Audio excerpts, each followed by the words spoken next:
One of the big differences between business credit and personal credit is that business credit can be built for your EIN only. You can actually get funding in business credit that's only attached to your business. It does not have to be attached to you and your personal credit.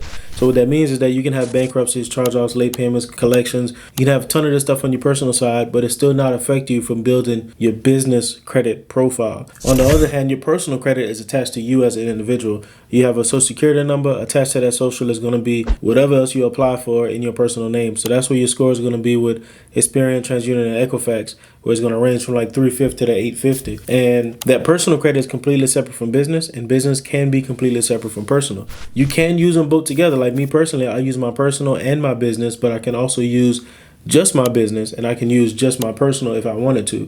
Whoa. Don't scroll yet. If you're interested in being an entrepreneur and you want to learn more about entrepreneurship, you want to be motivated, you want to get your mindset correct, you want to build your business credit, build your personal credit, or just understand finances better, this is the channel for you. What I want you to do is like this video, share this video with some people that you think it can help, and then subscribe to the YouTube channel. We drop videos every single day, and pretty soon we're going to be dropping 2 to 3 videos every single day just for you to consume and really learn and grow as a person, as an individual, as an entrepreneur, and level up in life.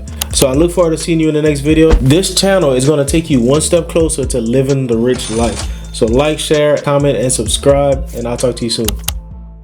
I got 4 different areas of funding that I can tap into, and we're not even talking about revenue-based finance. We're not talking about collateral-based financing. There's a few different options that you can use, even if you're only using personal or business credit.